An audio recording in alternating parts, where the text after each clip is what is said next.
Documents and credit transactions. I will continue with part 2 of Janelle's report.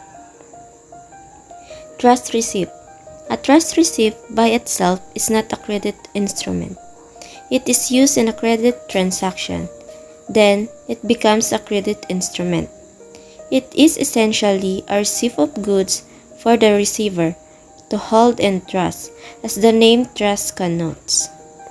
In a trust receipt, the position of goods is transferred by the seller to the potential buyer. Trust receipt is a financial document intended to by a bank and a business that has received delivery of goods but cannot pay for the purchase until after the inventory is sold. Ang trust receipt ay nagsisilbing promissory note sa bangko na ang halaga ng utang ay babayaran sa pagbebenta ng mga kalakal.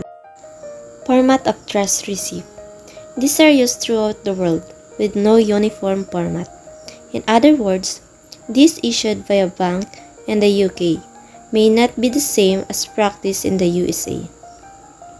The basic requirements are as follows: the date of the trust receipt, nature of goods purchased, approvals obtained from the concerned authorities, the bank account details of the foreign exporter, other terms as required by the bank, and also attachment of sale order received.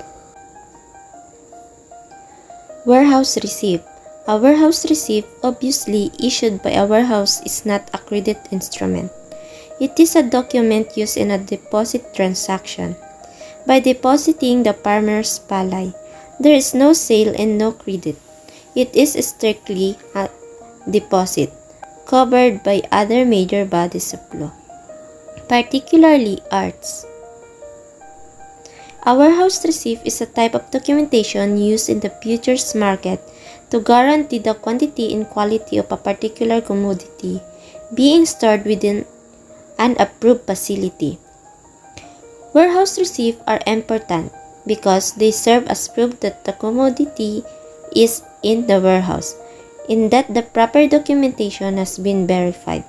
Commodities need to meet specific quality standards in order to be traded as a futures contract, and the warehouse receipt play a role in verifying that the necessary requirements have been met. Pledge. In a contract of pledge used in a pawn shops, it is essential that the thing pledged is in the possession of the pledgee party by mutual agreement. The borrower is called the pledgor, who puts up his personal property. Every movable property or incorporeal right could be the objective of a pledge provided that is capable of possession. Pledge, also known as pawn, it is a special kind of bailment. The bailment of goods as security for payment of a debt or performance of a promise is called pledge. Bailor, the person delivering goods, is called the pawner or the pledger.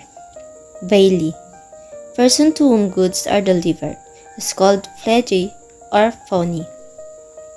Example: if X delivers to the bank ornament or gold for obtaining loan, it is called pledge. Here, in this example, X is a pledger or the pawner, and the bank is the pledgee or the pawnee.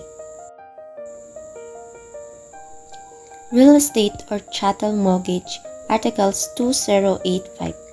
The following requisites are essential to the contracts of pledge and mortgage: that they be constituted to secure the fulfillment of an obligation, that the pledgor or the mortgager be the absolute owner of the thing pledged or mortgaged, and the last is that the persons constituting the pledge or mortgage have the free disposal of their property, and, in the absence thereof, that they be legally authorized for the purpose.